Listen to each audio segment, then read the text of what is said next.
রান্নায় ব্যঞ্জন চ্যানেলে আপনাদের স্বাগত। আজ সুন্দর একটা রেসিপি আপনাদের সঙ্গে শেয়ার করব।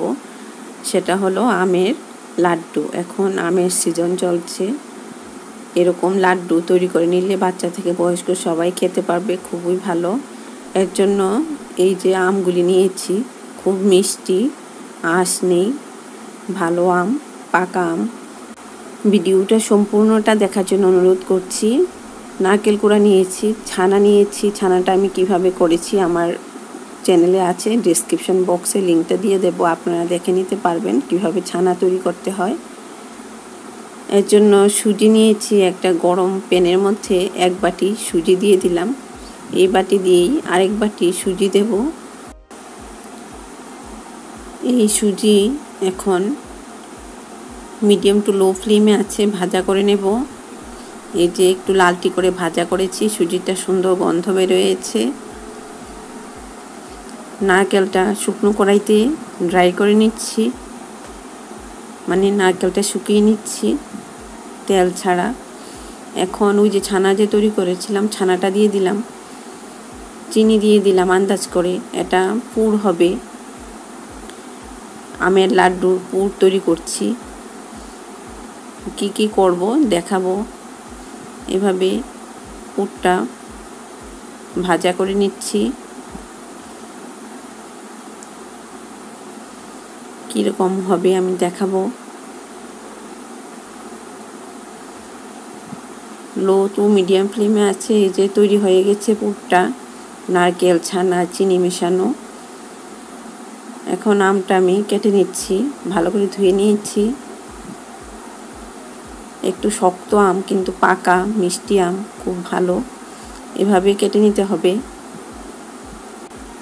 আমি এভাবে ছুরি দিয়ে কেটে নিচ্ছি, এভাবে না কেটেও দা দিয়ে কাটা যায়। একটু সাবধানে আমি কেটেছি, হাত কেটে যেতে পারে এরকম হাতে আম নিয়ে কাটা হলে। এখন চামচ দিয়ে এভাবে আমের পাল্পটা নিয়ে নিচ্ছি।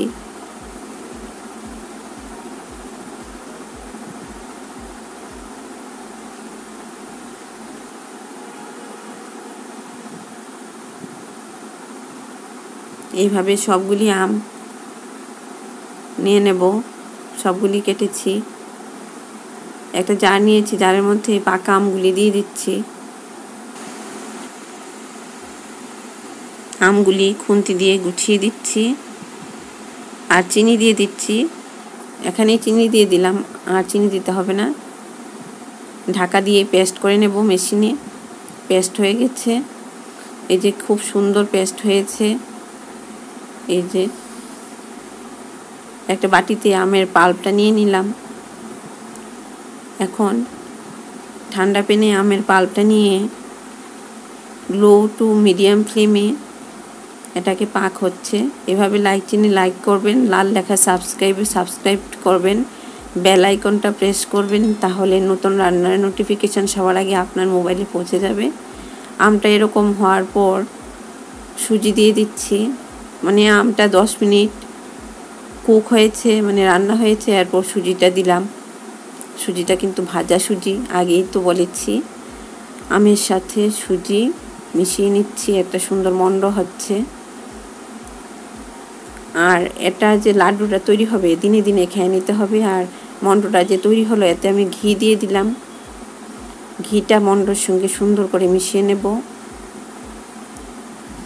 তাহলে সুজির আর আমের মন্ডটা সুন্দর সফট হবে। এভাবে মেখে নিলাম। এই যে নারকেল, ছানা, চিনির পুরটা তৈরি করে নিলাম। এটা কি করব দেখাবো।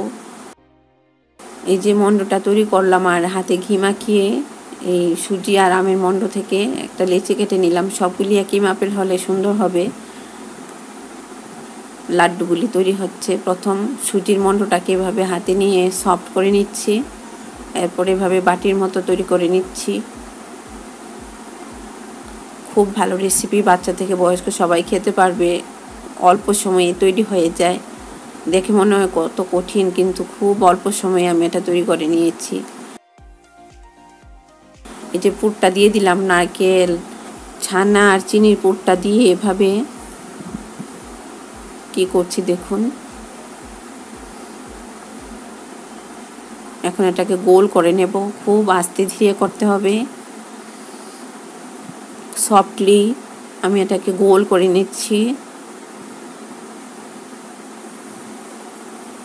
ক্র্যাক থাকতে পারবে না, একেবারে সুন্দর গোল হয়ে গেছে। এই যে কি সুন্দর হয়েছে। আম থাকতে থাকতে এভাবে করে নেবেন। এরকম হাতে ঘি মাখিয়ে আমি আরেকটা করিয়ে দিচ্ছি, কাট করিনি, এরকম একটা দেখিয়ে দিচ্ছি। এরকমও হতে পারে, এর জন্য এই আবার একটা করে দেখিয়ে দিচ্ছি। সুজির মণ্ডটাকে এভাবে হাতে নিয়ে ভালো করে সফট করে এরপর বাটির মতো তৈরি করে নিচ্ছি। এটা তো মেশিনে করিনি, হাতে করেছি, এর জন্য এরকমও হতে পারে। এর জন্য এই বলটা কিভাবে তৈরি করলাম এটাও দেখাবো। পুরটা দিয়ে দিলাম এই বাটির মতো সুজির মণ্ডটার মধ্যে। এরপর এভাবে বন্ধ করে দিচ্ছি, পুরটা ভিতরেই থাকবে। ঘি মাখিয়ে নিলাম এভাবে। এখন আস্তে আস্তে গোল করব, কি হবে দেখাবো। এই যে ঘি মাখিয়ে নিলাম, এই যে গোল করতে করতে এরকম হচ্ছে, একটু ঠান্ডা হয়ে গেছে আর কি এখন। তারপর এভাবে হাত দিয়ে চেপে এরপর আবার আস্তে ধীরে গোল করে নিচ্ছি। আবারও এরকম খুলে যাচ্ছে, আবারও এরকম করে নিচ্ছি। আমি একদম ন্যাচারালভাবে দেখিয়ে দিচ্ছি। এই যে আস্তে আস্তে এরকম হয়েছে, একদম গোল হয়ে গেছে। তাই এরকম হলে এরকমভাবে করে নেবেন। এভাবে সবগুলি তৈরি করে নিলাম। আপনারা সুস্থ থাকুন, ধন্যবাদ।